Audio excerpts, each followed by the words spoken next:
Oh, wait, no longer greatness has arrived. Welcome to the Trophy Room, a PlayStation podcast made by the players for the players. I am your host, Joseph, aka Mr. Badbit, and it is here where me and my best friend Kyle talk about the latest, the greatest in all things PlayStation. Of course, you can listen to this show wherever you get your podcasts and on YouTube at the Trophy Room Show. And if you like what you hear, please consider dropping us a 5-star review on Apple Podcasts or drop a buck our way over at patreon.com/PS Trophy Room. So with all that said and with all that out of the way, the greatest co-host, whoever is, whoever will be, Mr. Kyle Stevenson. How are you, sir? I'm okay. Yeah. I got so caught up in looking something up that I forgot to do. If you're watching on video, I usually do the whole head movement and the looking for who's the best co-host. Yeah. I was so preoccupied I missed it. I'm okay. This let me tell you, even as a teacher, this school at home thing is intense for 3 kids in your house. It's a lot.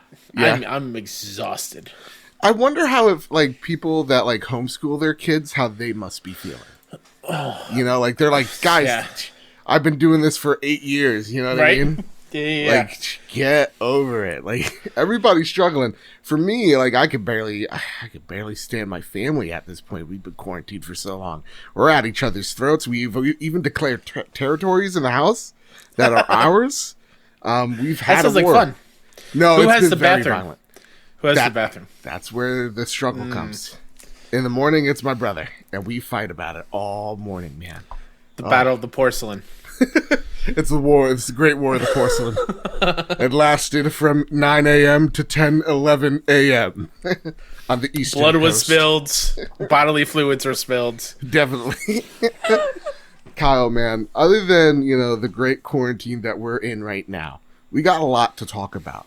Like how PlayStation's not spying on you, secret UI features that we would like to see in the PlayStation 5. We're even going to be talking about some Godfall news and the future of Bethesda not being on the PlayStation 5. It looks like this time set in stone. And even some 2K11 controversy, because it's every year that game 21 gets a new controversy. What did I say? 11. If only we could wind the clocks back on. If only we could. Such a God, where was I in 2011 or 2010? First year of college. That's actually where I would have changed it all. I was like, Joe, you're not going to community college. You're going to take a year off. You're going to figure out what you want to do. You started college in 2010? Yep. Well, I was a year. I started grad school in 2010. Ooh. It's a great time to jump back, Especially in the year we had, I would have given myself so many warnings. So many. But with that, Kyle, listen, let's not talk about the shoulda, woulda, couldas. Let's talk about what you've been playing and what we've been playing. Because finally, I've been able to play something on my PlayStation since I got it fixed.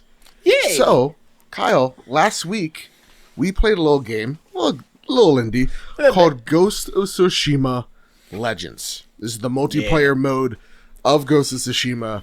I really, honestly, with the giant update, I played the multiplayer with you, and then I went to go play New Game Plus just to try it out, and then I've just been stuck there. I love this world way too much.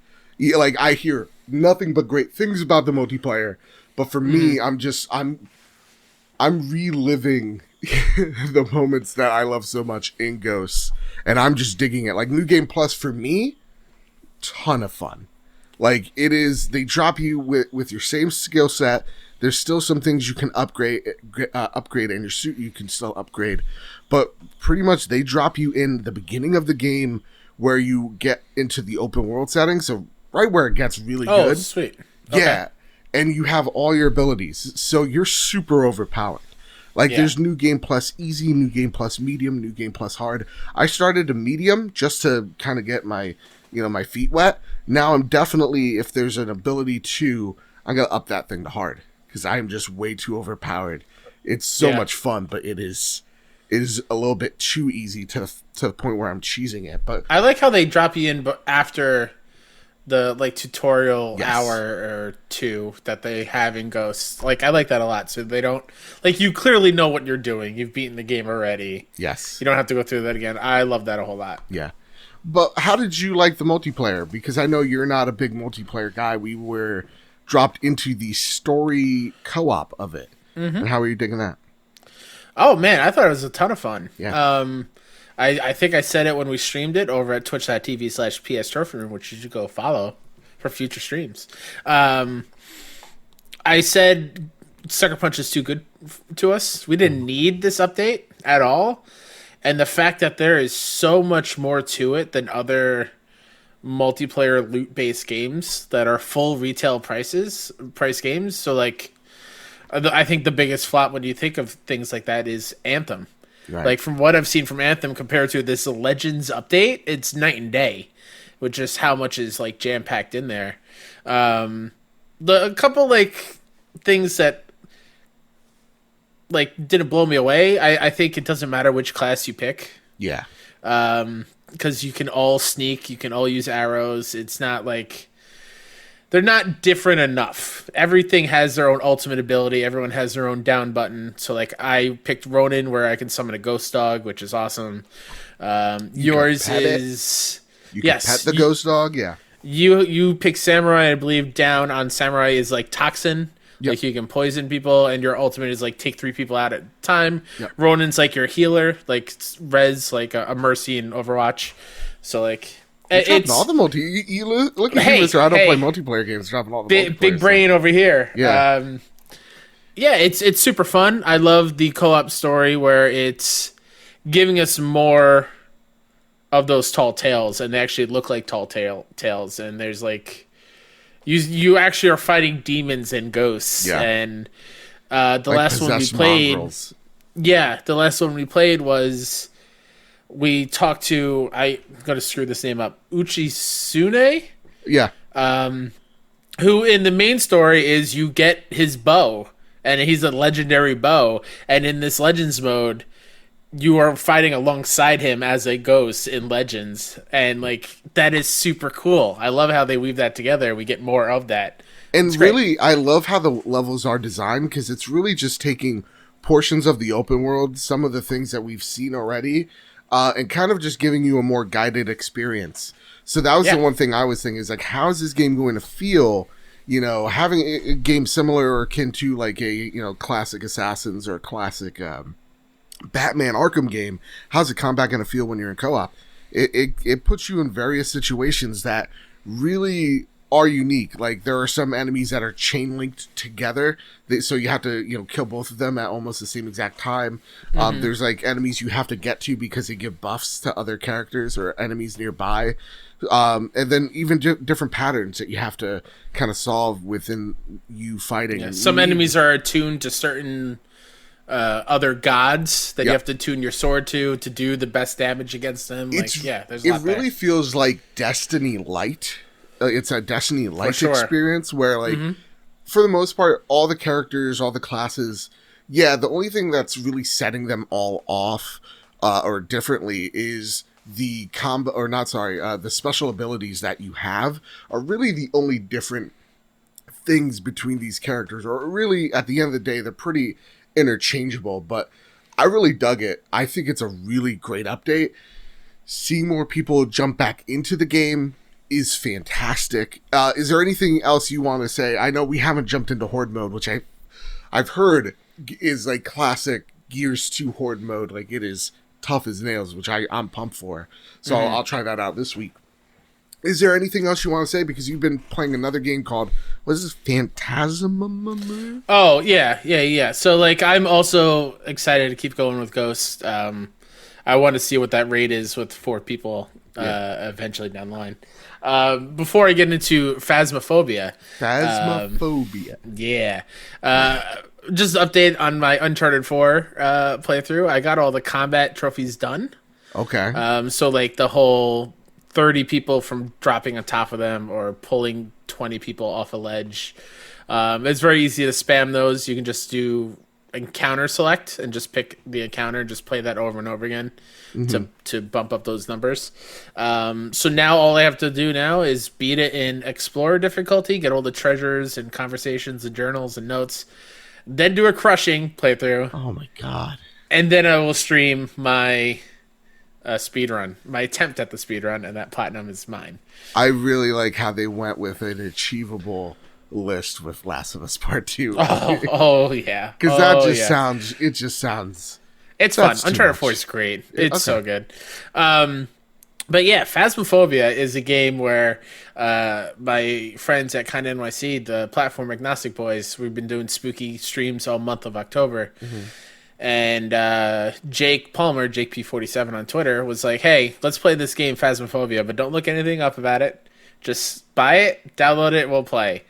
I was like, sure, fine. I heard it's spooky. I'll probably pee my pants, whatever. It is a ghost hunting game. Okay. And Ghostbusters, you got me in. The game takes control of your microphone. So you have to say the ghost's name to anger it, to trigger ghost stuff. And it will pop up on screen. You'll get like the creepy whispers in your ear, but only you will hear it sometimes. And your friends who are in the same house won't hear it. You have to shut up and be quiet or else the ghost will find you because it's listening to the microphone. You have to use ghost tools to figure out what kind of ghost it is and then leave before you die. It is so much fun. It is terrifying. I hate spooky stuff, but it is so damn fun. I want to play a spooky stream of this with you one of these nights, Joe. Because it's so good. I will leave you to die.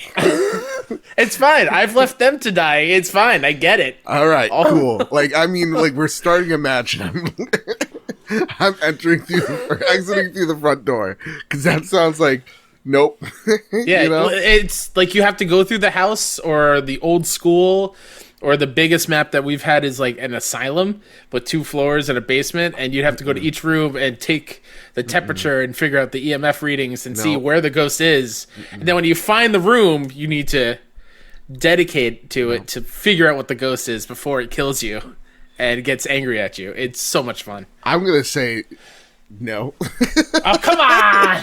That's too spooky for me. Look, I love a good scary game, and we're gonna like. Famous Seamus has a question for us as well about scary games. There are certain ones like that is a no go.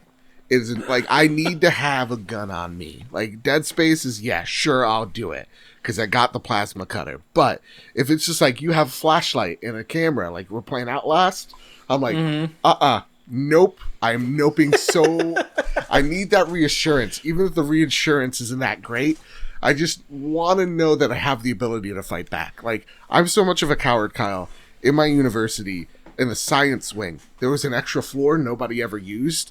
It was kind of like an abandoned part of the building, and I had to go there for one class. I would never go if, like if there was like no people down there, I'd be like, nah, I'm not screwing around with this. I'm not doing that. I'm not about that life. And sometimes you're in that class and the hallway lights just turn off, and I'm like, what am I doing here? This place is clearly haunted. I need to get out. I actually love that stuff. I love ghost hunting shows. I love ghost hunting things. No. Game's great. I highly suggest it. It's so good.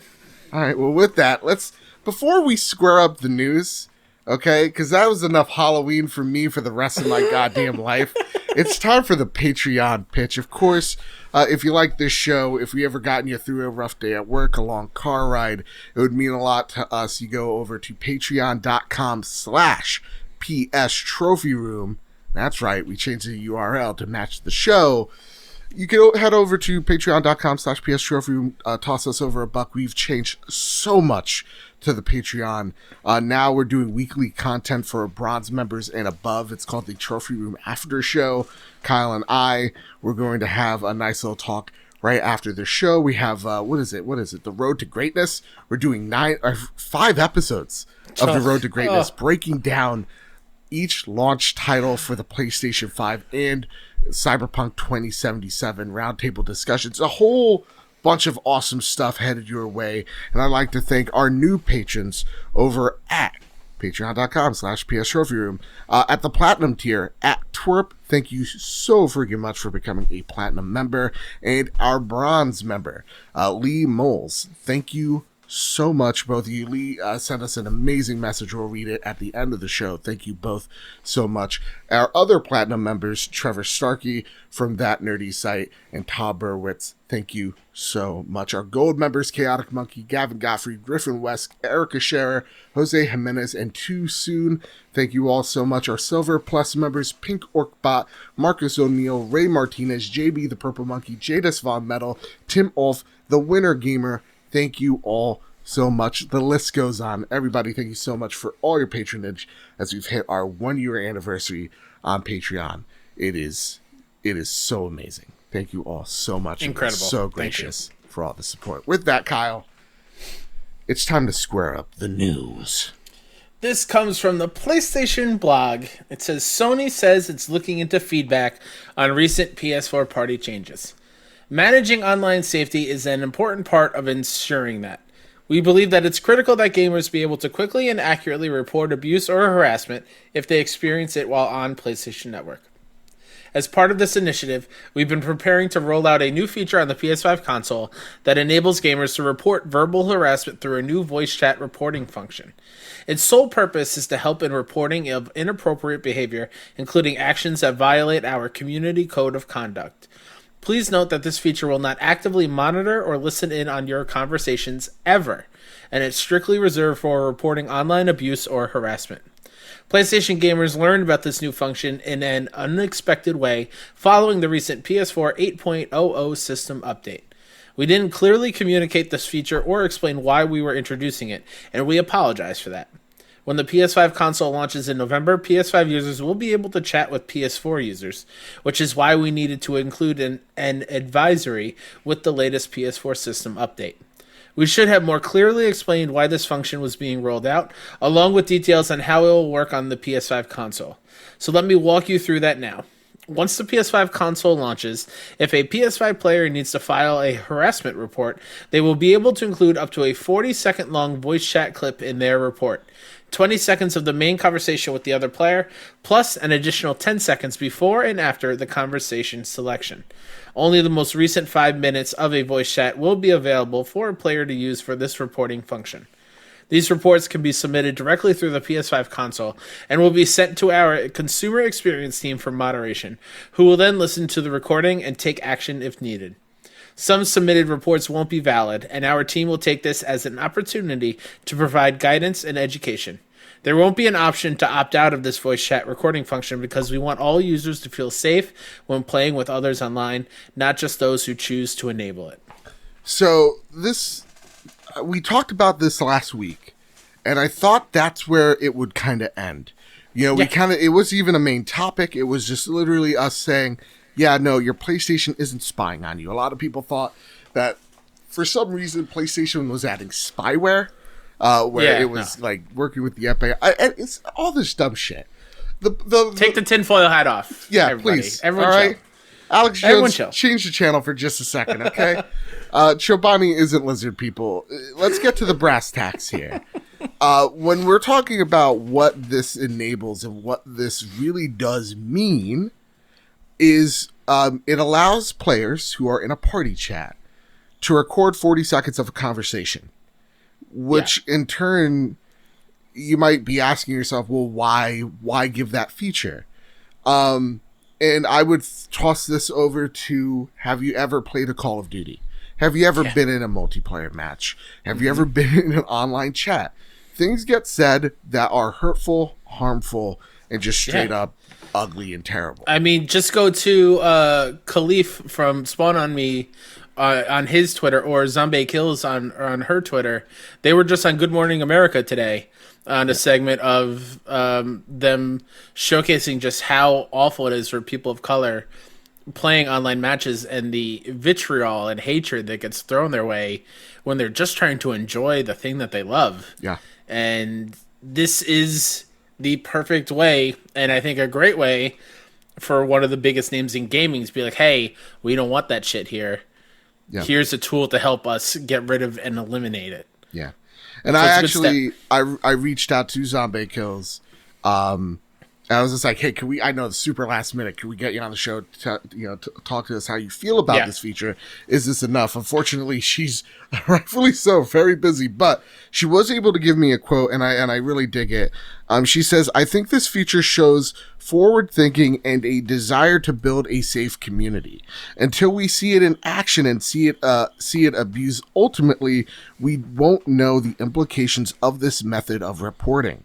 The fact that Sony is taking this so seriously is a very good, though it makes me proud. Oh, and it makes me proud to own their products. One small step towards bettering the space means one giant leap for the safety of their consumers." And I think that's what a really, she absolutely fucking crushed it there, which is, listen, we want this community to be great. And, PlayStation earlier this week put out a Black Lives Matter theme that you can download it for free. And I think right then and there, it shows you some of the internet's reactions as to why maybe this thing is being implemented the way it is, because people were awful. Like, people were like, I'm switching to Xbox because you took bye. See ya. See you later. Even Xbox, like, retweeting Sony's tweet. It's just like, go. The space isn't for you.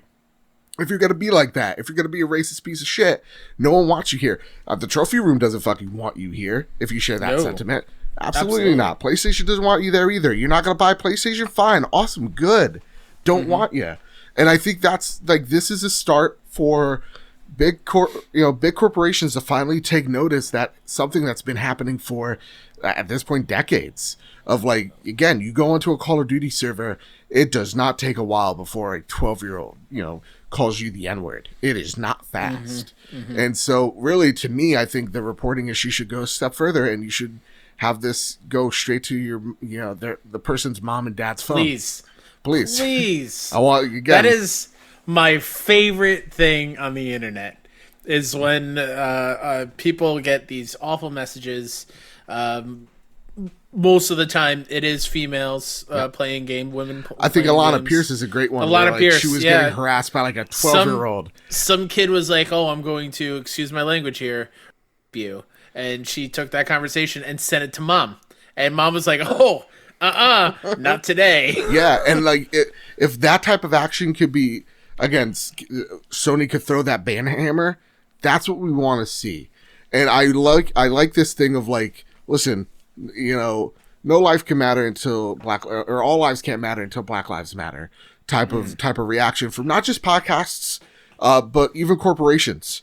Because when you see it at the end of the day, a mega corporation like Sony has looked at it, crunched the numbers, and said that those people being dicks on the internet, guess what? We can afford to lose them because this group over here matters way more profit-wise.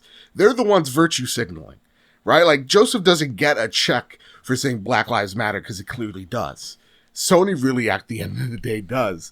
They have something to truly lose. And to see them take this stance and to see them go out there and report people forward using derogatory language, this is a start. I just hope that this could trickle down into other games. I know Activision's kind of trying to tackle it with Call of Duty. Siege too, right? Siege as well. Like, we're seeing competitive scenes sort of kind of take it seriously, but I would love to see a bigger crackdown because, honestly, even like, let's stop the virtue signaling and off my pedestal for just 1 second.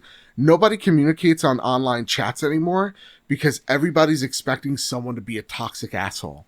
And so, like, if I'm trying to help the team and I'm just being called a spick, like, I don't want to help the team anymore. And fuck that guy.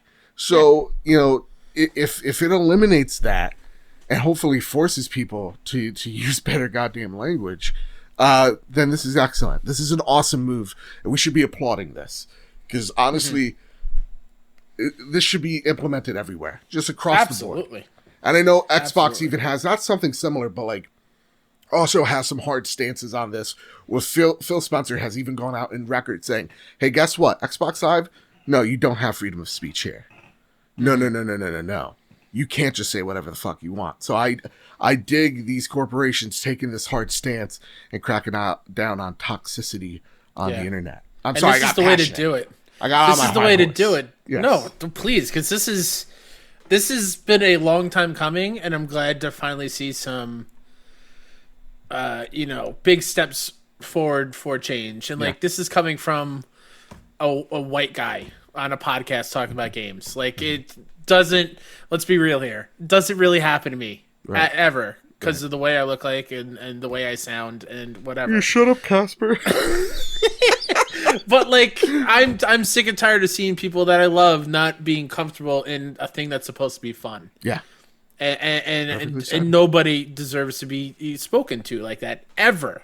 And real talk, we have built and now I'm gonna stroke the ego of the trophy room. We've built such an amazing community where like I didn't even need to share like when it comes to the Black Lives Matter theme, everybody in Discord's like, look at what I'm downloading today. Look at what I got on my theme. Everybody's showing off their awesome, TVs, and me over here. I'm like, I'm a hoarder. It looks like because this whole room is a situation. But like that's the thing is the community we're building is a welcoming one of people of color, of LGBTQ folks, people of all shapes and sizes, and it's just awesome to see that we're hopefully gonna start that change. It really just starts by the individual. And if you have a platform, the way I think of it, no matter how big you are, the size you are, whatever the case may be, if you are a content creator, you should be standing up for stuff like this. This is really awesome. So yeah. There you go. Sure. SJW agenda aside, let's talk about Sucker Punch. Friend of the show, Adam Bankhurst over at IGN writes, a Sucker Punch job listing may hint at a Ghost of Tsushima sequel or new experience. A narrative writer job listing for Sucker Punch may hint that a sequel or new experience may be in the works for Ghost of Tsushima. The requirements on this particular narrative writer position specifically ask for a, quote, desire to write stories set in feudal Japan, end quote. Considering Ghost of Tsushima takes place during that time period, in 1274 to be exact, this could indicate Sucker Punch isn't quite ready to leave this new PlayStation exclusives world quite yet. It's important to note that this may not be for a traditional sequel, and could be for DLC, new story content for Ghost of Tsushima Legends, or even a new standalone experience like that of Uncharted Lost Legacy or Marvel's Spider-Man Miles Morales. Either way, those who enjoyed Ghost of Tsushima, which was PS4's fastest-selling first-party original IP debut, have reason to be hopeful. Nakachaka writes in, just like you can too, over at the what is it, PlayStation Trophy, or sorry, is it the Casa de Babbitt Discord server still? I don't think we come up with a name yet. That's the after show topic. That's mine right there. We're gonna figure this out. You get, on our Discord server or at PS Trophy Room on Twitch. Nagachaka writes in and asks, Ghost of Tsushima's multiplayer mode is amazing. Doing stealth takedowns with my best friends is so satisfying. But on to the question. The multiplayer mode's story is very fantasy-based with supernatural elements. Would you like the next game's story to stick with a more grounded, realistic approach, or venture off into the supernatural territory? One of the reasons why you like this, the Legends mode so much, is it gave you control vibes. Yeah. And so, that said, yeah, we know this game's going to have a sequel. Obviously, it's sold like gangbusters. But where would you like this story to go after the Legends? Do you want to see them go into fantasy? Do you want them to stick to, the grounded storytelling that they had in the original? Where would you like to see them go? I mean, I would love for them to do the supernatural stuff. Mm-hmm. Like just a whole game of these tall tales, I think would be incredible. Because Sucker Punch is insanely talented studio. Yeah. But then again, like, I'm fine if they just stick with the more grounded approach. I don't know exactly kind of how you would do it. And I'm not going to spoil the first game because I think the first game is very self-contained in a great way. So I don't know. I don't want them to force a second game if it doesn't feel right, if it's still going to stay grounded. But if they go the supernatural way and we go like before Jin, and in the time of where these tales that you're going to, is it Gozen? Yeah. In the game, the tales that Gozen is talking about, like, I'd be okay with that kind of period. I'd be okay with that. I really like the approach they have right now, where they have this really grounded story. Like, I'm playing in my new game plus mode, Kyle. I'm playing with the Japanese subtitles. Oh, sweet. Yeah, Joseph can't read good. It's even more apparent than ever. The text is way too fast. Way too fast. But like having that authenticity there, the attention to that detail, is something really special that I don't want to see them stray from. But what I would love to see them go into is, more of the classic feudal Japan setting. And there is so much to play from where I don't necessarily need it to even be in Tsushima. I can have that be in other places in Japan so that we can have and explore other biomes as well. There's just so much rich storytelling and lore to explore there that I think you could really do both and study the mythology of Japanese folklore while at the same exact time study the culture beyond their religion and into or even just kind of tap into it, but into the culture within the politics and like, the what am I trying to say, like the buildings, the architecture, the people, like that's what I really want to see. I would love to see what like a bustling Japanese city looks like in the next game, like stuff like that. What I'm really picturing to me is like a more, even like a Witcher style experience. Like imagine if The Witcher had ghost combat. That would have been the best game just ever made. Hands down, bar none. But that's what I would like to see them go. And awesome congratulations to the team yet again for making something, going the extra mile, and it being just so great. Like this is really hammered home for me. This is my game of the year. I don't know what Cyberpunk or Miles needs to do. Maybe give me that Into the Spider-Verse suit, Miles. But like, God, this game just is so up my alley this year. It's what I needed. I can't wait to argue for hours about Game of the Year. I can't wait. You. I can't wait. Well, you know what? I can't wait to agree on our next topic, Kyle. I don't know. Brianna Reeves over at PS Lifestyle writes, 2K Games addresses NBA 2K21 ads backlash, says ads weren't implemented as intended. The last couple of days have seen 2K Games mired in backlash due to unskippable advertisements popping up in NBA 2K21 post-launch. Players were specifically encountering an ad across all platforms in My Team Season 2, Episode 7. The ad in question, which centered around the Oculus Quest 2, appeared in pre-game segments during loading screens. According to 2K Games, the way in which the commercial has been implemented isn't correct. A post on NBA 2K's official Twitter account outright addresses the disappointment of fans. See the tweet below. The tweet reads, as many are aware, in recent years, ads have been integrated into 2K TV segments. Yesterday's 2K TV ad placement impacted our players' experience in a way we didn't intend. As these ads are not meant to run as part of the pregame introduction. This will be fixed in future episodes. Thanks for your continued feedback. As the post notes, these 2K TV ad placements have become more frequent in recent years. However, as far as 2K is concerned, their addition isn't the problem. The problem is that the ads are now, quote, impacting our players' experience in a way we didn't intend, end quote. Apparently, the commercials are not supposed to feature during the pregame intro segments. As such, players can expect the matter to be fixed in future episodes. Okay, I did not know this about 2K21. This game came out, apparently? Yeah, the current gen version has been out for a few weeks. Okay, here. So I got questions. Again, this is why usually I don't put sports stuff in the show, because God knows I don't know. Yeah. But there's ads in this goddamn game, Kyle? So this is not news to me. Really? Okay. Apparently it's news to everybody else outside of the sports game thing. Sports games, specifically 2K, for years now, they want to mimic the real life broadcast. Okay. So as you're loading into a game in your career, or pretty much just the career mode, I'm not sure if they do franchise in 2K because I don't really touch that mode. Mm-hmm. They mimic a pregame where they're like, hey, tonight on NBA Inside or NBA on TNT, which is not the real thing.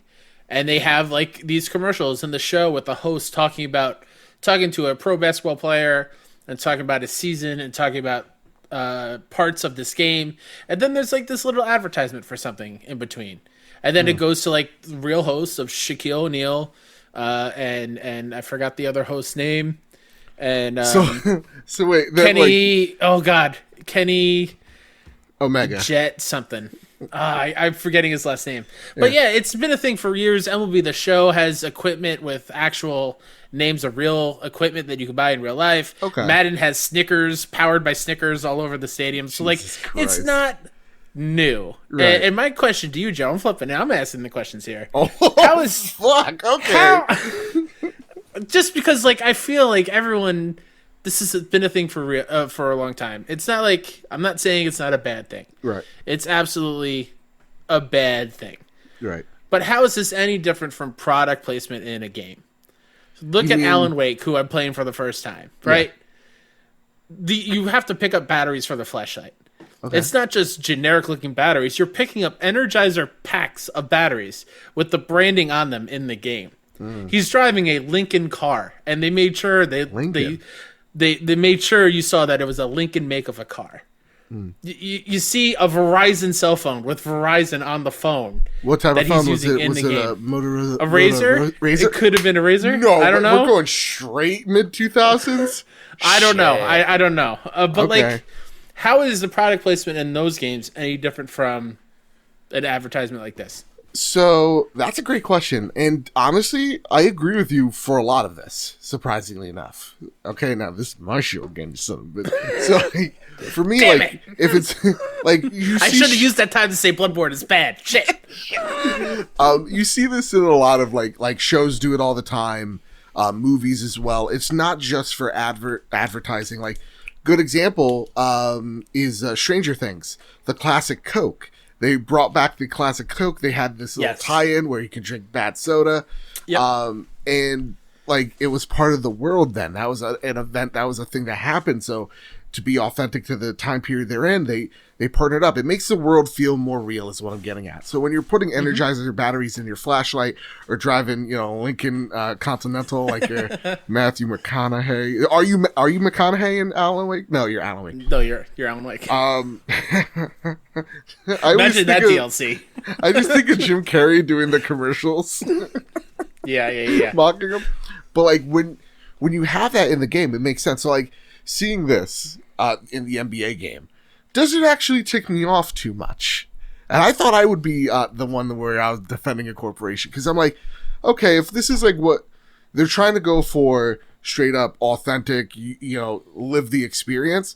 Yeah, you're going to see, two old dudes talking over people while they're playing the game, describing it for them. And then, you're going to have this Shaquille O'Neal. Hey, everybody, Shaquille O'Neal here. I'm going to talk to you about the Dollar General. Right? Is it the General? He does the insurance, right? General, the car insurance. Dollar General is a dollar store. Well, he's doing both of them. He's really talented, and he knows how to make those deals, shake those hands. So, Shaquille then tries to sell you car insurance. I get that. I do understand if it is way too much within the game. Sure. And as long as it's it's kind of cool how it's video game stuff from what I've seen. So I'm not overly hating it as long as they make sure that they're not overdoing it. I don't mind if the sports equipment is all Under Armour. That's cool, right? Because the thing that does kind of take me out is Happy Armor. It's what they're using. Yeah. Or a play on Goodyear's name, Bad Year. Yeah. So I actually don't mind this too much as long as they're not overdoing it, which seems like they were overdoing it a bit. And I think a lot of people, when they saw this, and I agree, if you didn't know about sports games or that this was a thing already, I too would be like, this is not okay. I bought the game, I don't want to have ads in the game. But when it says due to unskippable advertisements, they're only being shown as the game loads in the background. That's the only time the pregame thing happens. But with next gen. But this is only referring to the PS4, Xbox One version of the game, I believe, in the article. So I don't think it says anything about the next gen stuff. Because I know the next gen's built from the ground up. Or actually, let's do a check. It's built from the ground up, y'all. It's going to be a totally new game. The General. Save your money, save your time. Something, General's mine. Anyway, y'all. Like, if in the PS5 and Xbox Series X and S version of this game, yeah, because I am going to be getting the PS5 version. Cool. If I'm playing it and this happens and it is still unskippable, yeah, and the load times are like non-existent, I'll be the first one to be like, okay, that's screwy. One last question before we move on. If I just fucking alley-ooped Shaq one day, like we're dribbling, you see me dribbling the ball outside of school, right? And somehow I'm up against Shaquille O'Neal, okay? From the hit movie Steel, okay? Right? Was it Steel? I thought you were gonna go Kazam. Well, Kazam. Hey, Kazam, Steel? y'all. You were right on Steel. And then I just alley-ooped him. Like, I just jumped 8-9 feet in the air, dunked on him. What is your immediate reaction? My immediate reaction is you don't know what an alley-oop is. That's my immediate reaction. Don't tell me what an alley-oop is. No one tell me. Because I'm thinking if you were to jump 8 feet in the air and dunk on Shaq, and Shaq did not block you or throw you to the ground, I don't know what I would do, honestly. I really don't. I'd question everything. This kid's a natural, y'all. Anyway, let's go to the next. Let's go to the next story on the list, because this one... You know what I'm going to do, Joe? What's that? When I get the PS5 version of 2K, I'm going to create you in the game, and then we're going to give you amazing dunking stats. I'm going to try to capture you dunking over Shaq. All right, I'm in. He's retired, right? Yeah, he's like all right, okay. I knew that. Oh man, he played for Heat. He played for the Miami Heat, among others. Among the Lakers. One more, where he was drafted. The Bulls. No, the Wizards. Magic. I had Wizards. I was so close. You're close. Oh my god. Okay. Anyway, next story on the list, Scott. Alessandro Barbosa from GameSpot writes, "Future Bethesda games don't need to be on PS5," says Xbox's Phil Spencer. Last month, Microsoft announced the acquisition of ZeniMax Media and its subsidiaries, including Doom, The Elder Scrolls, and Fallout publisher Bethesda. While Microsoft hasn't detailed its release plans for Bethesda games in the future, Xbox's Phil Spencer says that the price of the deal isn't forcing any decisions about game platforms. The acquisition cost Microsoft $7.5 billion and is expected to close soon. Microsoft has said that existing exclusivity deals for games like Deathloop and Ghostwire Tokyo on the PlayStation 5 will not be changed. The future of Bethesda titles is less certain, however, with Microsoft previously stating that it would determine release platforms for games on a case-by-case basis. Spencer, speaking to Kotaku, didn't elaborate on that stance, but did mention that Microsoft has no obligation to release games on platforms it doesn't control for the financial aspect of the deal to make sense. Quote, "We have xCloud and PC and Game Pass and our console base. I don't have to go ship those games on any other platform other than the platforms that we support in order to kind of make the deal work for us, whatever that means," end quote, replied Spencer when asked about whether Microsoft will need to sell The Elder Scrolls 6 on PS5 to recoup costs.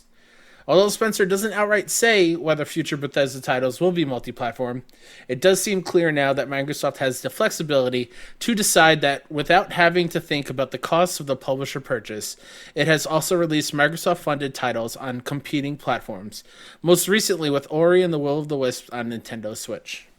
So this is really interesting. Now we kind of get it from the horse's mouth here of where Microsoft kind of stands. And what they're saying is this.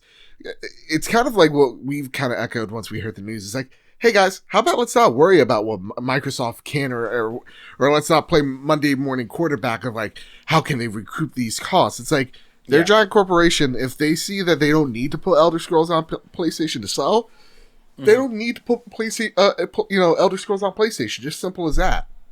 So to me, even hearing right now the murmurs of a Microsoft Valve acquisition kind of totally makes sense.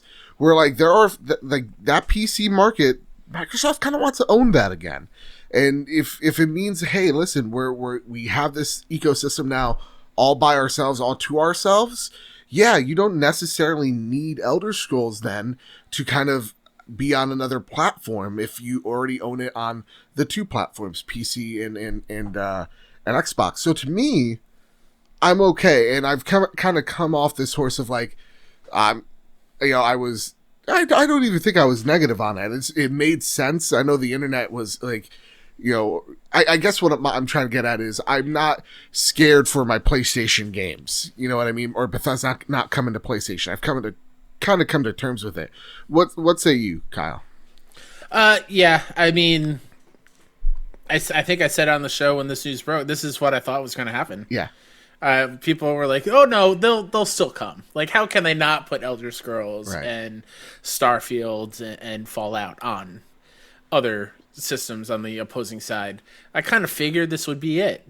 That there's a reason they spent $7.5 billion more than Star Wars on Bethesda and ZeniMax Studios. Yeah. So they can have those games and those titles and those experiences just for them. So it totally makes sense. I haven't fully come to grips with it yet, Joe. Yeah. I'm still bummed. Mm-hmm. Not overly bummed. Overly bummed. Overly bummed. Yeah. I will get sad though, because I do have Game Pass for PC. Right. So I will still be able to play these games. But when it comes to the point where my computer can't run the games, that's weird. then we're going to have problems. Okay. That's fair.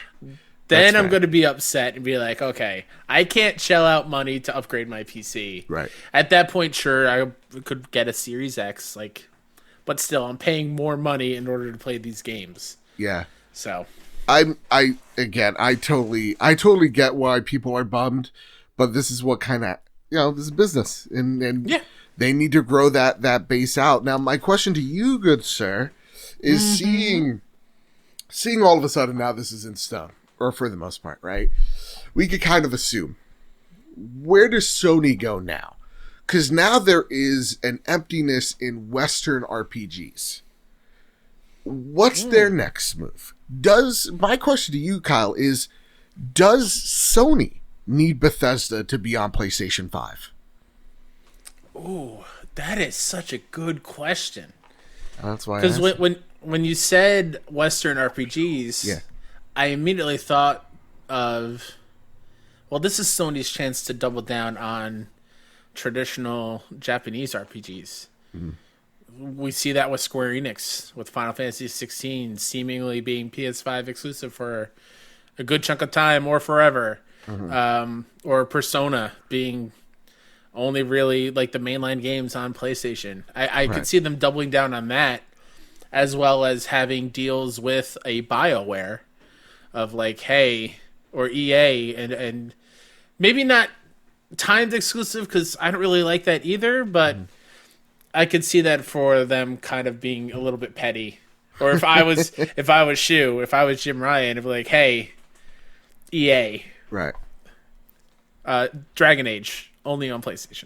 Okay. For like a year or something. Just to, because, yeah, no Fallout, no Elder Scrolls, that's a huge blow. Right. That's a big blow. Those are major gaming franchises. Yeah.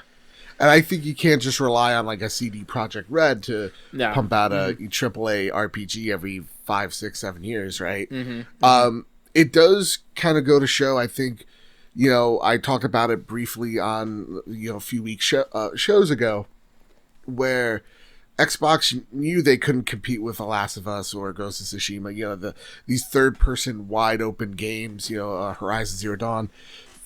So they were just like, what's a part of the market that they don't own? And they saw Western RPGs, and they saw a huge opportunity where, you had this private company that's not traded, and you can go there and share, show their investors, hey, y'all want to sell? Because we're going to throw you guys a whole big chunk of change, and that maybe could then have an audience or an audience to go towards your ecosystem.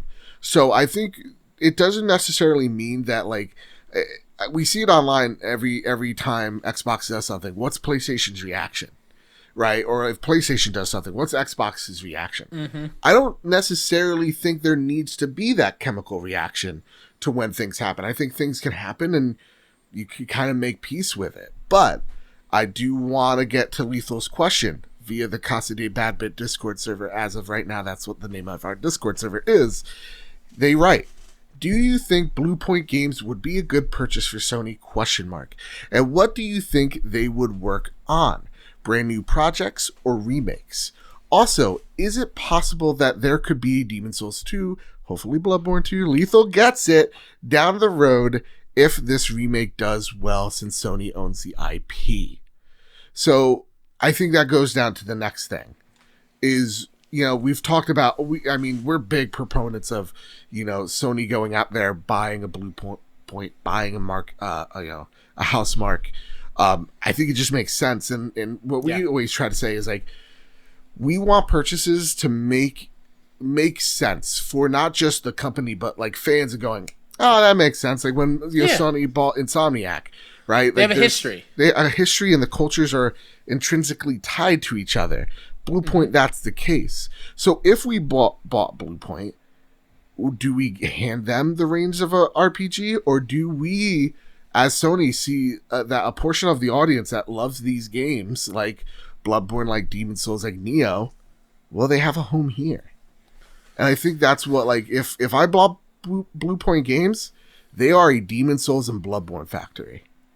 And so those games do not hit. That's what I would do. That's if I was Shu. That's what I would do. Wow. I would look towards other markets rather than a market that's just been taken from me.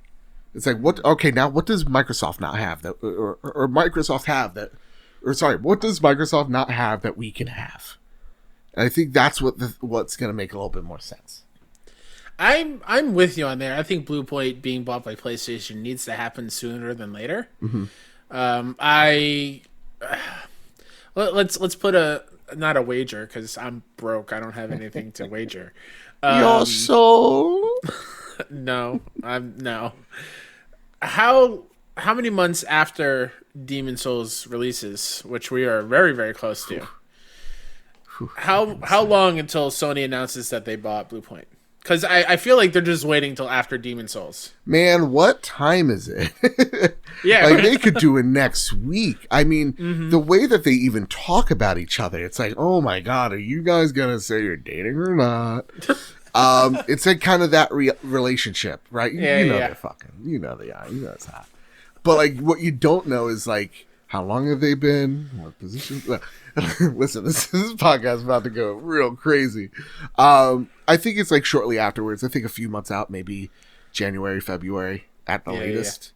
And then you make an interesting point where if they buy them, are they just going to be like, hey, you're now a Souls Bloodborne studio? And I would like to point out, or not point out, I would like to say I hope that doesn't happen.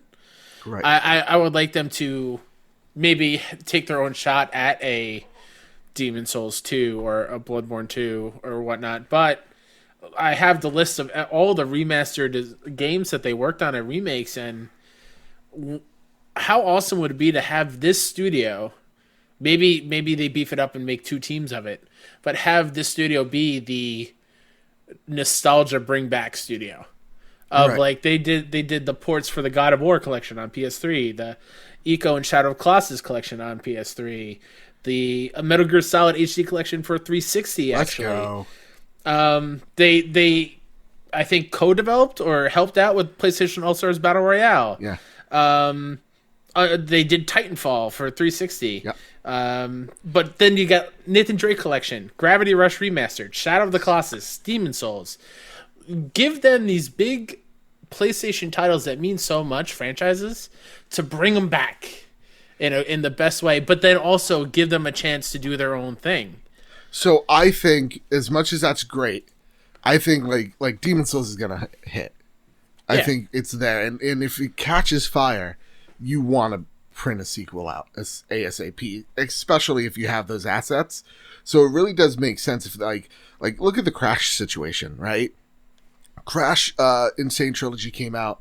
It was fire, as the kids say. It's fuego. Sells like crazy. The next year afterwards, right? Is it the next year or the year after? It was CTR. You see CTR, right? And then the year after that, we get Crash 4. You see if this catches on, more has to come out. So I could see them maybe doing another different franchise. Let's just say, just throwing it out there, they got Killzone because the UI sneak peek. Mm-hmm. So they're bouncing between those two games. Maybe that's the thing. But to me, I really do think if you have the assets, if you have the engine, you want to continue utilizing it. I mean, yeah, I get that. It's also worth noting that this is Demon's Souls is being co-developed with Sony Japan. Yep. It's not just all on Blue Point. So, yeah. But Sony Japan, from what I'm aware of, is also more of a support studio as well. That's fair. They help with a lot of stuff. So yeah, I would love for them to get a crack at a brand new game in a franchise like that. I think that'd be cool. But I also I like that PlayStation is bringing back these older games in a fresh light as well. And I hope it continues in some way or shape or form. Yeah. With that, you know what I would like to see, Kyle? What? More of this gosh dang UI. Yeah. Brings us to our next topic. Is it our last main topic? Oh my goodness. Last main topic, yeah. Brianna Reeves, once again over at PS Lifestyle, writes, "It looks like some PlayStation 5 trophies may unlock digital rewards. Sony overhauled the trophy system on PlayStation platforms earlier this month. Now it seems as though more changes are on the horizon once PlayStation 5 arrives. Players should not expect these potential alterations to increase their trophy level again, however. It instead looks like some trophies on PS5 will give players access to digital rewards. MPS First took note of a small detail on display in Sony's recent user experience video for the PlayStation 5's UI. A couple of cards on the PS5's home screen specifically concern trophies, one bronze, the other gold. Both seem to be tied to Destruction All-Stars. On the bronze trophy card, the following blurb appears. Earn all of the star objectives for Profile Banner. Meanwhile, writing on the gold trophy card reads, earn an S-rank recognition rat and then ... profile avatar. Ooh. These suggest that unlocking certain trophies will net players rewards of some kind. Perhaps in-game rewards? So this is something that I think, a lot of first-party games kind of do. When you platinum a game, I know like Horizon gave you like a little email, like, hey, what's up? You did it. If it works. I have not once gotten any of those emails. Same. And like they would give you a banner or a theme or a little knick-knack, virtual knick-knack, if you got them. They didn't work all the time. Yeah, like congrats on platinuming this huge game. Yeah. Like that's an accomplishment. Here's an email, so it's like celebrating it or whatever. Yeah, and I think that's really cute, but to see it baked in to the PlayStation 5, that's really awesome, because then it's not something like you're striving to achieve, but it is something that you're earning, and that gives a player a sense of progression, even just a little cherry on top. And so, like, I really think this is a really neat feature. And I think it also goes to show that we still don't know so much about the UI. Like, talking about, or there's a little thing that people saw underneath in the control panel when playing Destruction All-Stars. They saw Switcher and the icon of the Little Big Planet. Like, does the PlayStation 5 have a quick resume? You knew I didn't know that. That's how I knew. That's cozy, I'm telling you. Like, do they have a quick resume, right? These are things we still don't know. Kyle, there are still so many things we don't know about the PlayStation 5. What are some things you'd like to see from the UI that we haven't seen? You mean what's dropping tomorrow as the episode goes live? Yeah, what's going to drop tomorrow? And then make us do another goddamn one of these episodes. In all seriousness, while I buy you a little time, if that happens, if Shuhei's like, I know the latest episode of the Trophy Room dropped, so let me go fuck with Joe, and because I have a feeling in my heart of my hearts. I'm going to wake up tomorrow, put out this episode. It's happened 2 weeks in a row now. 2 weeks in a row. PlayStation's going to be like, oh, what's that, Joe? You put out an episode, you worked really hard on it, it's really great. All right, I'm going to overshadow it. What is it's already old now. It's already old. It's already old. Congratulations, already outdated, dumbass. Thanks for talking about us. Kyle, what is the thing that's going to make this episode outdated? What is that big feature that you want to see that we still haven't seen? I think it's not the trophy thing, although I think it's cool. Yeah. I think that's also really, really cool. Something that I want trophies to do is kind of like that old school bragging rights thing of like, haha, I have this avatar because I platinum this game, and only I have it because of that. And people are like, oh, where'd you get that? Or I want that. No, you got to platinum the game, put in the work, and then you'll get it. I think it's the Switcher thing. Yeah. I think that was a good catch by whoever grabbed it. Was it someone in our Discord that brought it to our attention? I think Lethal did, at least in our Discord. Whoever so did, I think that let me know in Discord. Yeah, I think that's a great catch, and I think that is something. If it does rival Quick Resume, if it is even close to it, I think that's a pretty big deal because of how impressive. Now that I've seen it in action. Whether I was like, it's a luxury, who really cares? But when I see how impressive it is, I'm like, oh my god, that'd be really, really cool. Yeah. I do really want to know what the Switcher means. I also want to know how... I mean, like, the little things. Like, can I make those icons bigger? I know that's a big accessibility question. But I also kind of want to know how interactive that UI is, like how personalized is it, and how customizable is it? Like, are we going to have folders come back? How am I going to organize all my games, and how am I going to organize all my media? I think that's the major thing. Is like, how's my media going to be organized? Because it's just a goddamn mess on that. So to me, I would love to see when this show gets outdated because of Sony. The media side of the UI, but I do think because of entitled people that were very concerned about Sony working with the FBI, that now they're even more conservative about what they're showing. So and that sucks. It really does suck. Don't let little Jimmy call the shots. He's 12 years old. He can't buy a PlayStation. His mother is. Okay. No. All right. Anyway.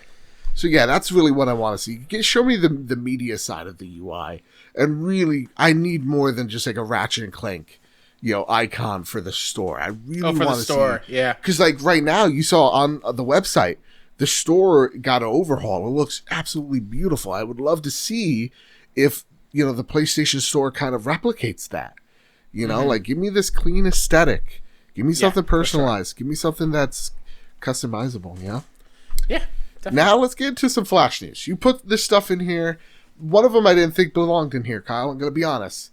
But then you actually read the article, and I was just like, okay, let's do this. We'll skip that one. We'll go to the smaller one just to put it out there. So I feel like it would flow better if we do that second one. Oh, look at you. Okay, Mr. Producer. So as you're listening to this on Thursday, October 22nd, the day of the podcast goes live, Godfall is getting a deep dive article on loot progression and more over at IGN. I think this is much needed. I think this is a game we still don't know a whole lot about what's going on. So hopefully they really dive super deep. Yeah. Because this is a launch title. This is a $70 game. Why should I spend my $70 that I don't even have on your game? I think this is good. And Destruction All-Stars. Like, next week needs to be the week where it's like, look, we were going to put in another Miles story. But I'm like, this is not, like, guys, congratulations. Miles got a new suit that's not Into the Spider-Verse. I don't know what to tell you. Like... The MJ model is also looked revamped. She looks really awesome. And I was going to put that story in, but then there could be some, like, considered story spoilers. So, like, why Peter isn't there. But, like, it's just another Miles thing. As much as I love what I'm seeing, I need to see more of Godfall. I need to see more Demon Souls. I need to see more Destruction All-Stars and little, keep on saying Little Big Planet. Sackboy's Big Adventure. Like, I need to see that. That's what I'm kind of getting aggravated. I've seen snippets, but I would love to see just give me 15 minutes of Sackboy jumping off fucking boxes, guys. Just give me that little Sackboy, like, make me forget. You hear that, Sumo Digital?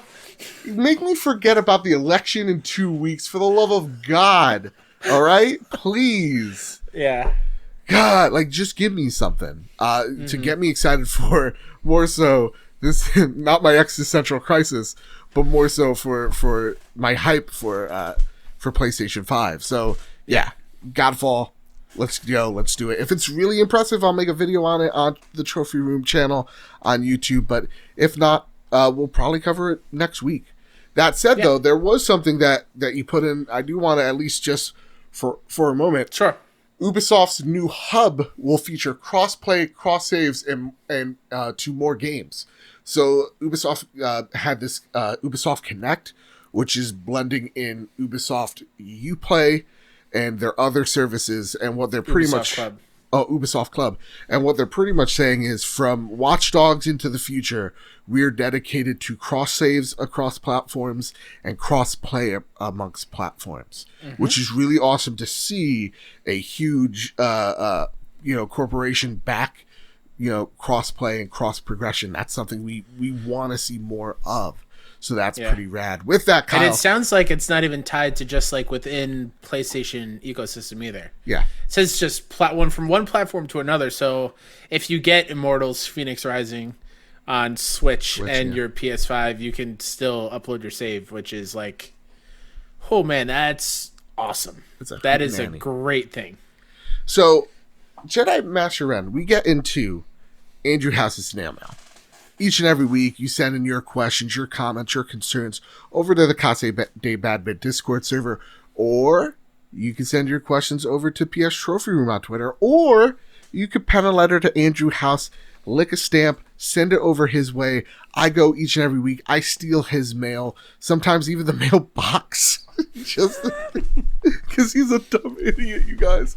This week, you know how many pieces of mail we got in?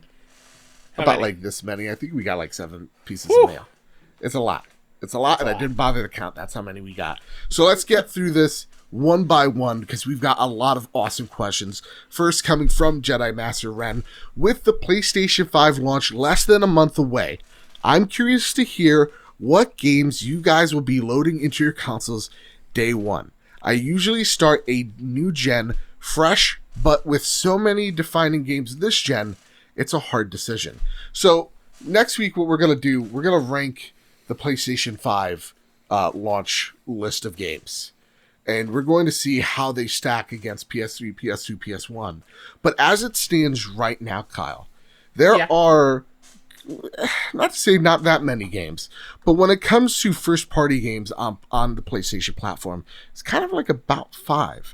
But right now, most games that are coming at launch to the PlayStation 5 would be Assassin's Creed Valhalla, Astro's Playroom, which is an exclusive, Demon's Souls, which is an exclusive, Destruction All-Stars, which is an exclusive, Dirt 5, DMC5 Special Edition, Godfall, Madden 21, Marvel Spider-Man Miles Morales, Sackboy: A Big Adventure, and Watch Dogs Legions. Also NBA 2K. Nothing but net. Not on there. So, Kyle, what are the 4 games that you're going to be downloading into your PlayStation 5 first?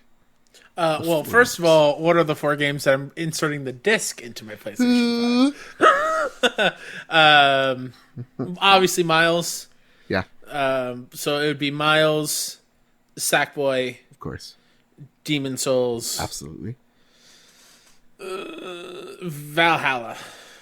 All right, you're really high on Valhalla. Not me, not so much. I think those are my 4. Okay, but like this is tough. There's not enough hours in the day. Yeah, because I want to play pretty much all of them. Yeah, like I'm saving Assassin's Creed because Cyberpunk comes out in a week, and like I'm already plotting my course. So I'm like, how I'm gonna tackle. And Call of Duty, I think it's the day after, right? No, I think it's the day of. Actually, I think this is fucked up. What's this? Who's this? Games Radar, you're on notice. Yeah, so I think Call of Duty's also that day.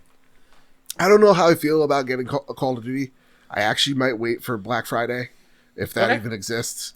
But for me, I think I just might hold out, wait until it's like 50-40, and then cash in.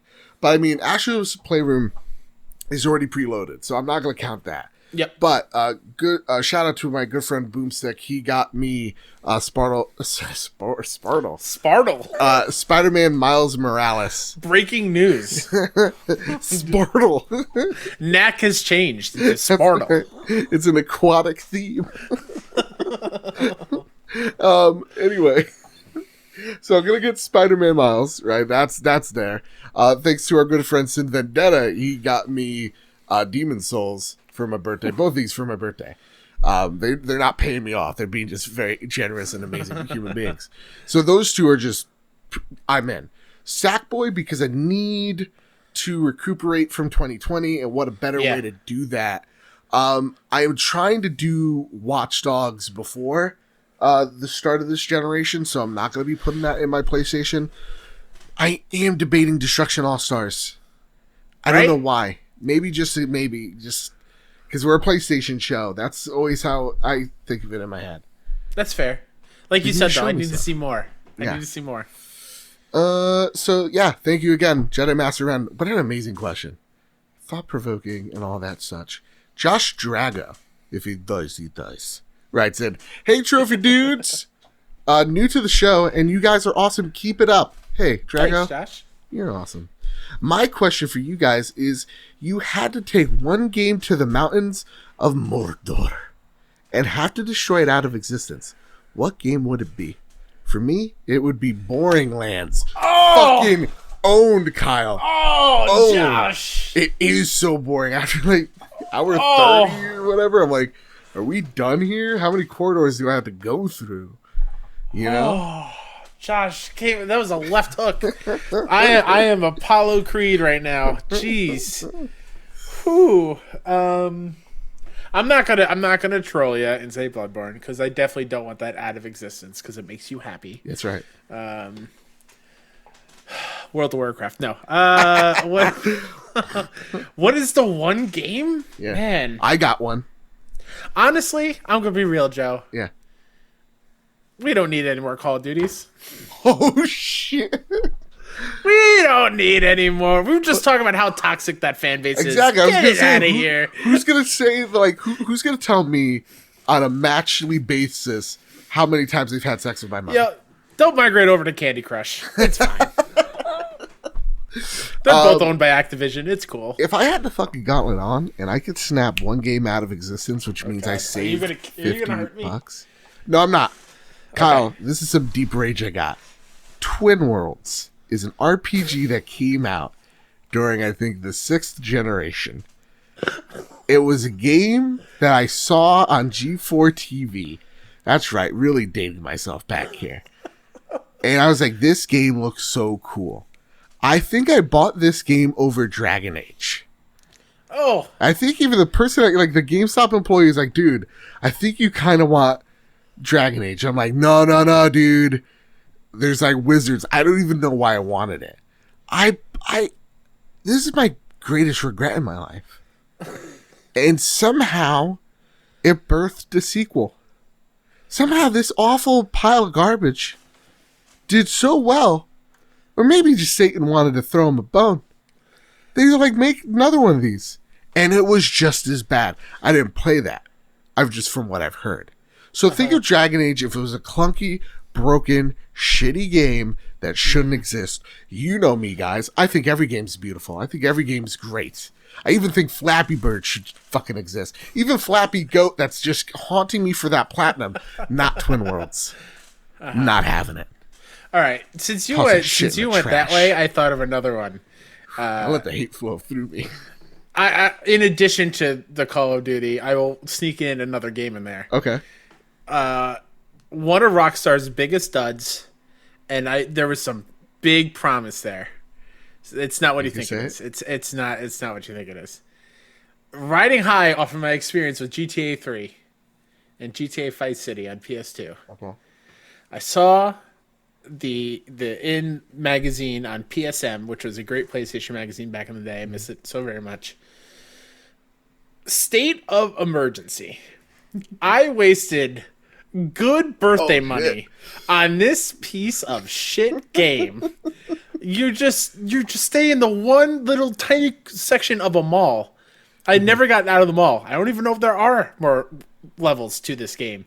It was so bad. I thought you were gonna do table. What is it like the table? No, that's tennis? I think like a generally good game. Yeah, I was like, oh shit, you're going after table tennis this game. No, State of Emergency is an abomination. Rockstar Games, what are you doing? Okay, I just looked this up right now. 92% of people of Google users like this game. What are you doing? What are you doing, Google users? A 5 out of 5 from Lukey Games? Lukey Games. What? Who are you? Why would you give this game a 5 out of 5? Oh my god. Oh my god. Now I'm salty. Now I hate that game so much. All right, continue. All right. Mr. Mitch George writes in, here's a good one. With the success of AOC's Twitch stream, oh, he's making it political. What celebrity streaming on Twitch would break Ninja's concurrent viewer count of 616,693? Holy crap, that's a lot of people watching a mediocre stream. From the one time he streamed Fortnite with Drake, Travis Scott, and Juju Smith-Schuster. Schuster, yeah. Pittsburgh Steelers wide receiver. Juju Smith-Schuster. Juju's the man. I just okay, like Juju. It's like that's already like that's a cool unique name, but then Juju Smith, fine, we're getting there. But then you threw the hype in there, and I knew I was in for a wild ride. Schuster, like just how that rolls off the tongue. Hey, listen here, gang, it's Juju Smith Schuster. He's rolling into town. Oh man, fuck! I understand why that's over 600,000 Juju Smiths in there. What's his stream? I'm trying to concoct one in my head. Because AOC's Twitch stream last night was so wholesome. It was so much fun. I honestly, God, didn't watch. Oh, it was a blast. Okay, it was a lot of fun. Okay, here we go. Mm-hmm. I'm gonna make it political. Sorry, guys. Barack Obama. Yes. He challenges the greatest of all time in NBA 2K. It's Barack versus MJ, Michael Jordan, on Twitch, 1v1 on the streets in the hoop, the online hub where they're playing at Rucker Park. That right there, I think, would be ginormous. Let's be clear. As a Chicago native, I hold no beef with MJ. He's a great man. He won us many Super Bowls. No! Oh my What's their God. thing? Stanley Cups. That's hockey. I don't know. NBA, I believe it's called the O'Brien Trophy. The O'Brien Trophy. Okay. What a name of it's a dumb trophy name. Oh man, I really much preferred Stanley's Cup. Wait, hold on. This is bad if I got that one wrong. The Larry O'Brien Championship Trophy. Larry O'Brien Trophy. I think. Oh my God, did I still get it wrong? This is bad. Okay, I'm gonna make it political too because I think this is a great jumping off point. I would love to see. I already got two. I want to see Bernie Sanders playing League of Legends. But here's the kicker. He's really good at jungle. He's a really good player. He's like, hello, my name's Bernie Sanders, and I would like to say that I think we should all start at silver tier. And we should all get some free currency when we start the game to make it so that it's more accessible for everyone and not just the 1%ers. And he's like laning really well. Like, it's nuts.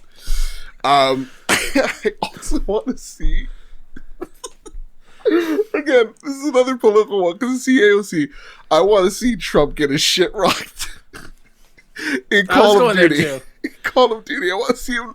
I was like, that was obviously lag. I want to see him just in Fall Guys. He just playing perfect match over and over again and failing every time. This big Which fruit am I supposed to... I can't do a Trump. Which fruit am I supposed to be on? What happened? He can't play the memory game. Exactly. That's what I want to see over and over again. It's person, woman, camera, oh shit. He just falls. Big Edis is the biggest fraud this game has ever seen, folks. It's awful. I've heard from many people, Big Edis is more like Big Cheetahs, if you ask me. Big Oh, God. Oh. You really like this. This is premier content. You can't get this any other podcast. I'm gonna just tell you. Oh goodness gracious. Okay. This one we'll do. This is the serious version. All right. Hide Indoors asks a similar question. The AOC Twitch session this week was pretty awesome to see. Again, I didn't see it. I'm taking everybody's word for it. Is there anyone else random that you would love to see embrace gaming / streaming, either for a cause or just for fun? Political people aside. We're just getting famous folks in here. All right? So no more like Lindsey Graham on the gram. He's not on Insta asking questions, okay? Yeah. Let's see. Any famous? Hugh Jackman. RDJ. Oh, we both went superheroes. Wow. Yeah. Okay. What's either RDJ? Actually, maybe not RDJ. Okay.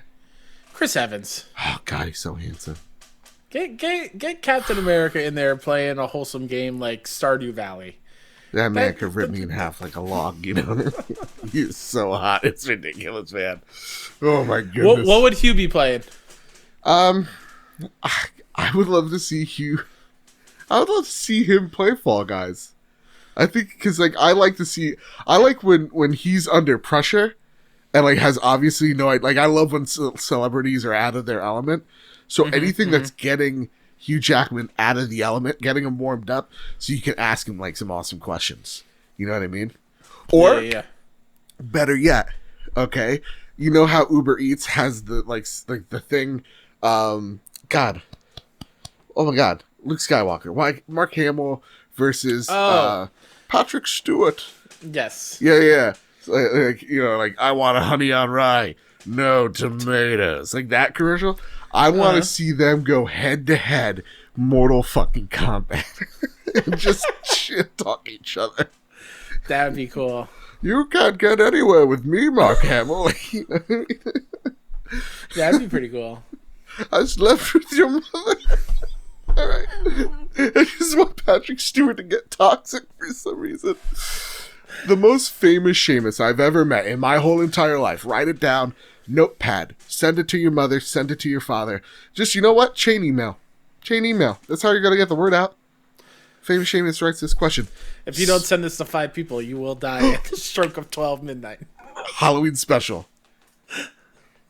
Seamus writes in, spooky question. Which means a spooky voice. With Halloween a week and a half away, I am in the mood to play some scary games. Any recommendations, Kyle? Maybe sell your soul. And this man doesn't want to play the game I talked about earlier in the show. I'd rather be the mayhem, not, you know. Seamus, that is the game I would recommend right now if you have it's, I believe, only on Steam. It's called Phasmophobia. P-H-A-S-A-P-H-O-B-I-A. Phasmophobia. That one's excellent. That's really gotten me in the spooky mood. Dead by Daylight's also a great one. If you've been racking up the PS Plus games every month, you should have it. It was on PS Plus a while ago. That one's excellent. I'm not like, this is new for me, having spooky games that I'm like enjoying playing. So play RE7 in VR, Seamus. How's that sound? I don't want Seamus to have a heart attack. We need Seamus around. Here's a question. Oh, I'm sorry. For me, here's a recommendation, not a question. For you, Kyle, and for Famous. It's not scary. All right? Because I feel like scary Halloween's like, we get it. You've been there, done that, right? We all saw the Halloween special from Adam Sandler. How did that thing get made? No, I didn't. I did. It was bad. Pumpkin Jack is a game that was been announced.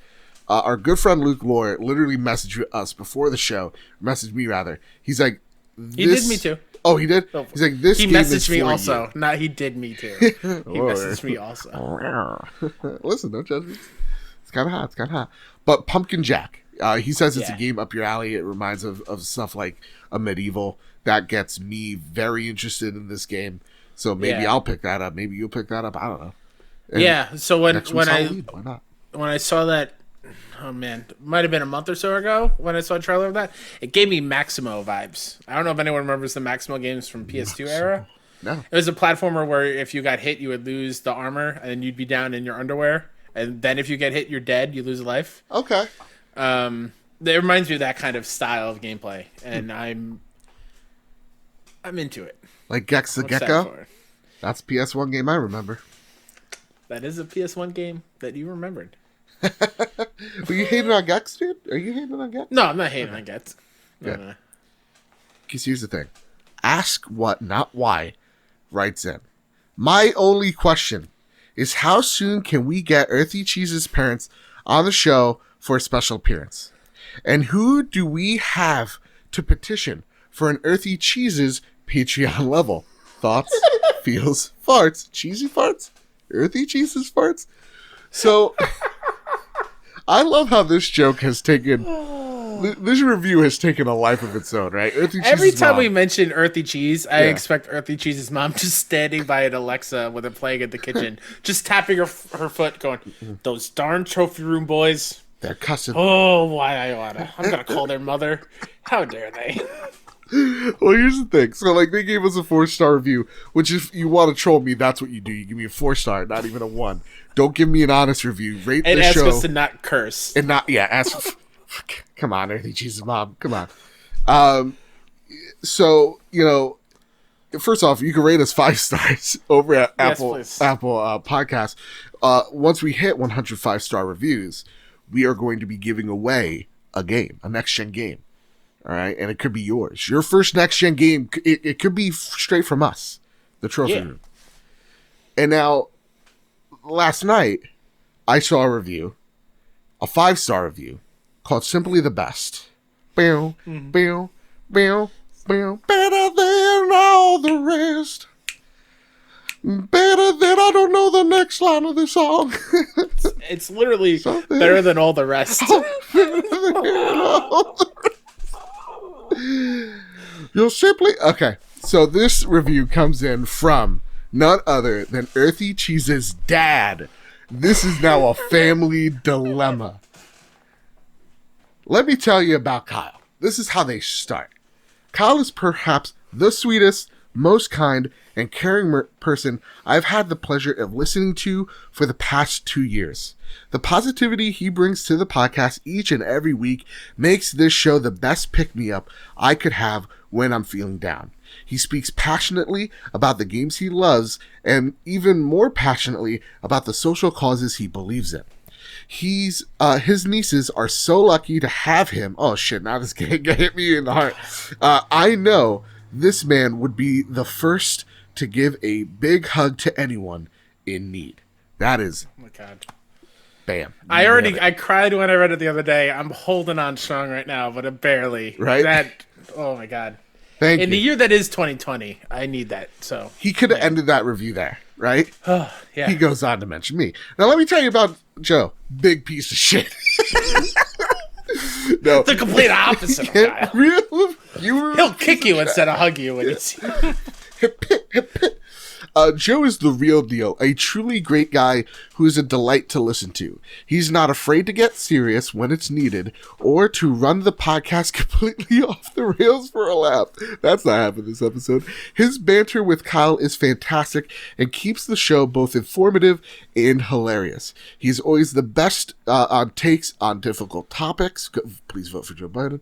And has proven himself to be a man I can trust. Joe has gone to great lengths to build a podcast and this community, and the quality of both is superb. I'm sure Mama Badbit is proud. I don't even think Mama Badbit knows what I'm doing, but I love her.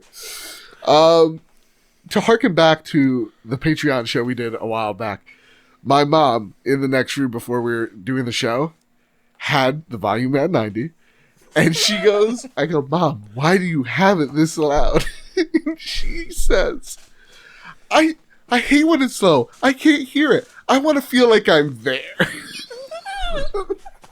Holy Mama Badbit, let me tell you. Oh, that's amazing.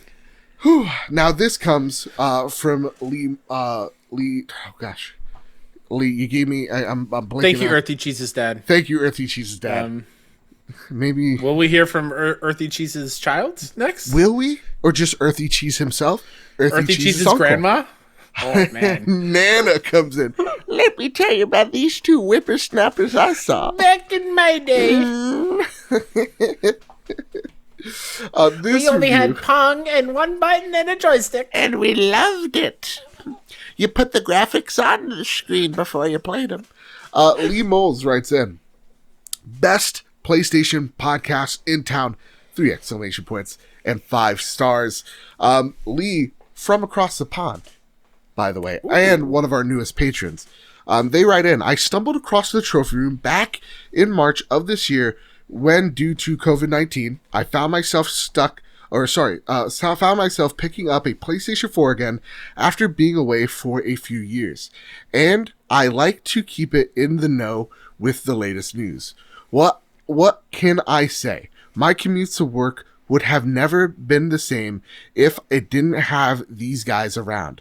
Joe and Kyle are probably the best podcasters I've come across, and their chemistry is infectious, and it comes across in spades just how close friends they are. They'll talk about the latest games, news, what they've been playing, among other topics, including social issues, which relates back to gaming. They call it as they see it, and everybody loves them for it. I love that.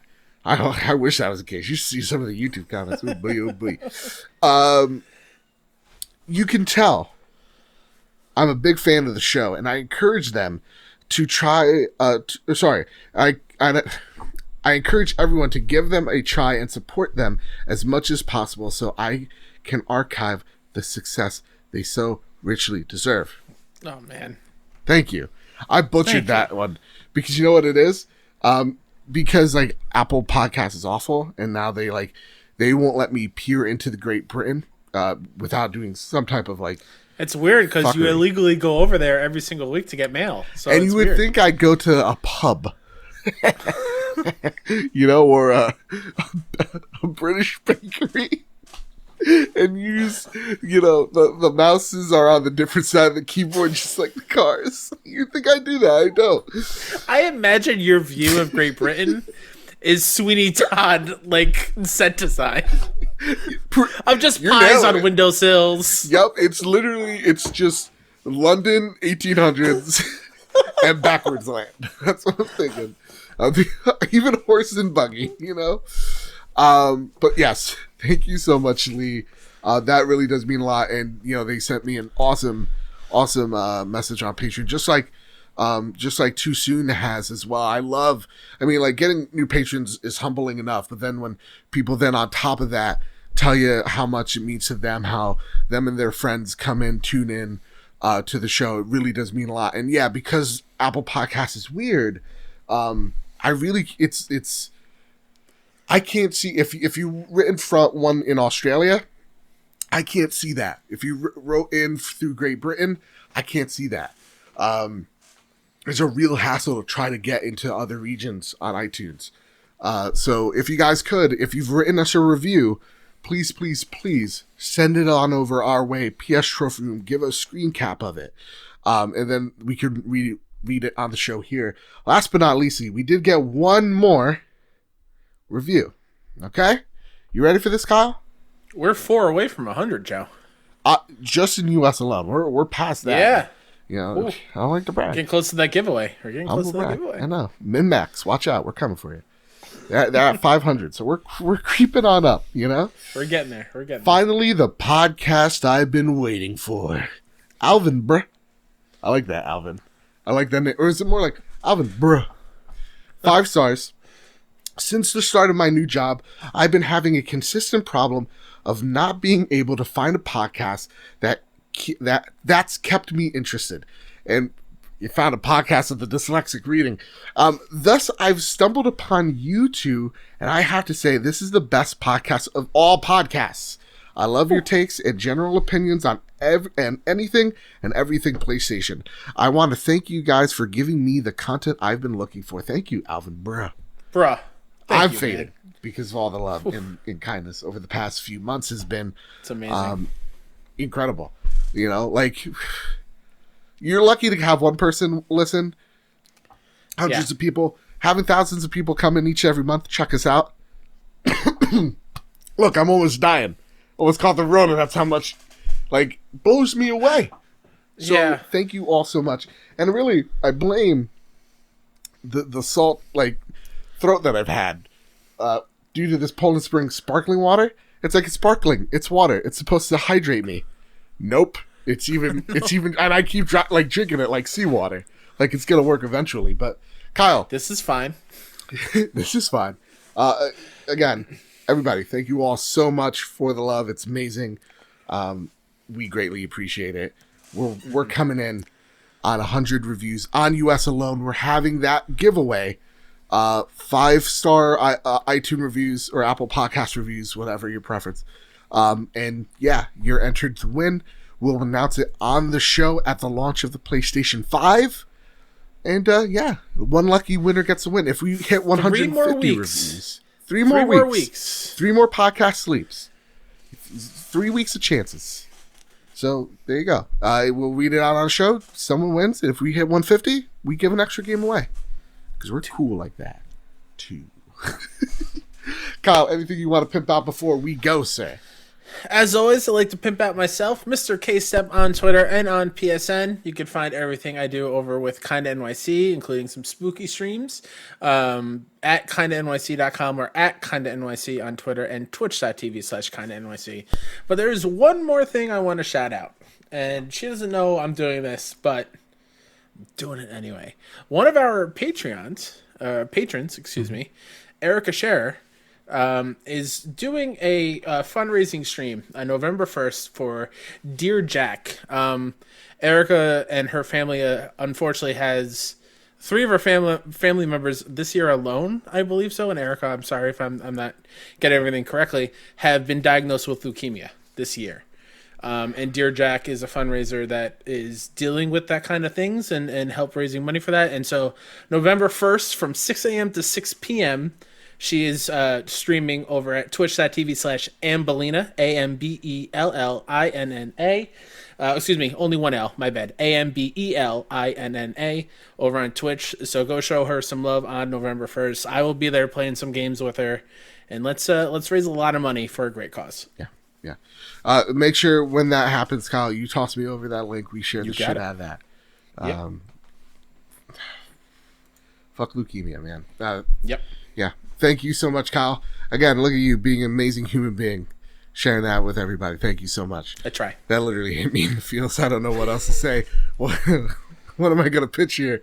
Oh, my goodness. You can find the show over at PS Trophy Room on Twitter. You can find the show over on YouTube by the same name, The Trophy Room, a PlayStation Show. You can find this podcast over on Apple Podcasts, Google Play, Spotify. And with all that said, with all that out of the way, everybody, keep hunting and keep playing PlayStation. Love you. Stay safe. See you in the post show.